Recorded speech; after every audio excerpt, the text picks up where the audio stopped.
আসসালামু আলাইকুম। কেমন আছেন সবাই? আল্লাহর রহমতে আমরা সবাই ভালো আছি। তো এখন হচ্ছে আপনাদের সাথে শেয়ার করব আমি গরুর মাংসটা রান্না করব। তো দিয়ে দিলাম হচ্ছে পরিমাণ মতো তেল। এখন দিয়ে দিব হচ্ছে আলু। ফার্স্টে হচ্ছে আমি আলুটা ভেজে নিব সুন্দর করে।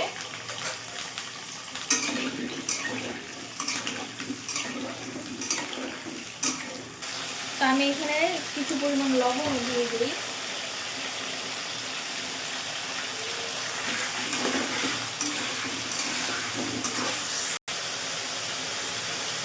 আর দিয়ে দিব সামান্য পরিমাণ হলুদ,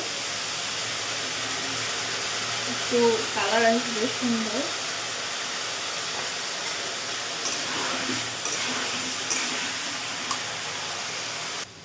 তো দেখতেই পাচ্ছেন আলু কিন্তু ভাজা হয়ে গেছে। আমি এখন আলুগুলো তুলে ফেলবো।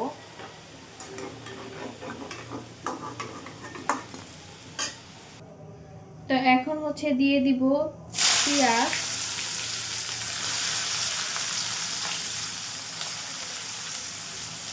এলাচি, দারচিনি, তেজপাতা, লং এগুলো সব এখানে দিয়ে দিলাম।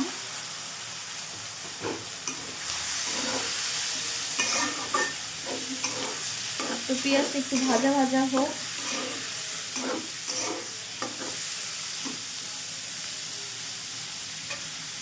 তেল দিতে হবে,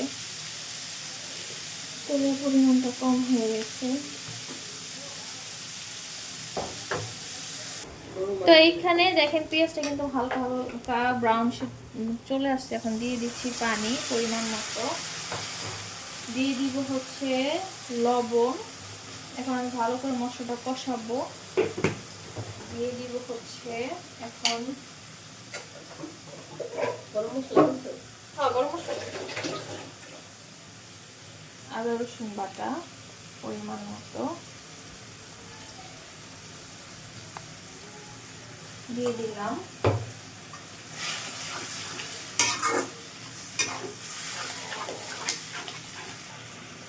এখন দিয়ে দিব মরিচের গুঁড়া পরিমাণ মতো,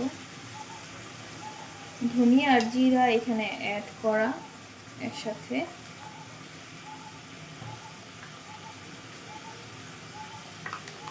আর দিয়ে দিব হলুদের গুঁড়া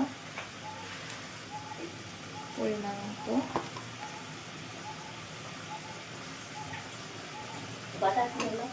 হয় একটু দিব না বাটা।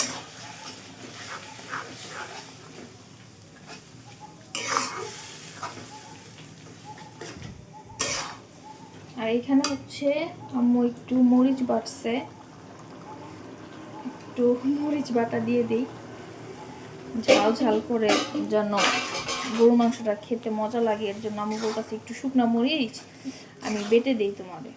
ঠিক আছে দাও। আর এখন দিয়ে দিব হচ্ছে গরু মাংসের মশলা পরিমাণ মতো।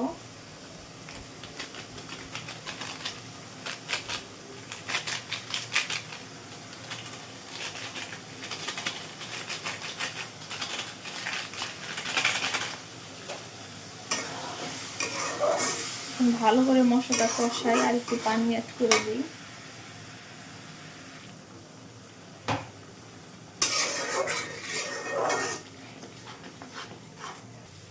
তো দেখেন এখানে ভালো করে মশলাটা কিন্তু কষানো হয়ে গেছে অলমোস্ট। এই যে তেল উঠে আসছে। আমি এখন হচ্ছে গরু মাংসগুলো ঢেলে দিব।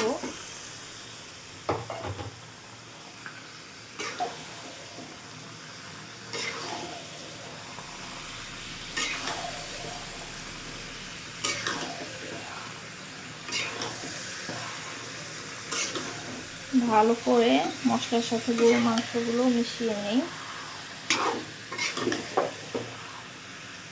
তারপর ঢাকনা দিয়ে ঢেকে দিব, হতে থাকবে।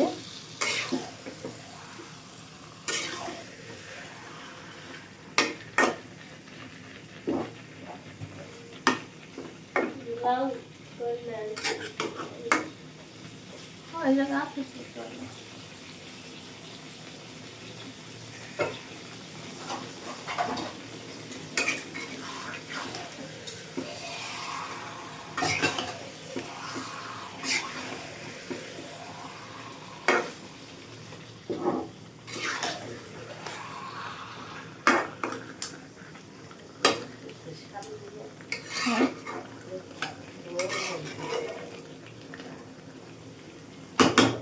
এখন হচ্ছে আমি ঢাকনা দিয়ে ঢেকে দেই, মাংসটা হতে থাকুক।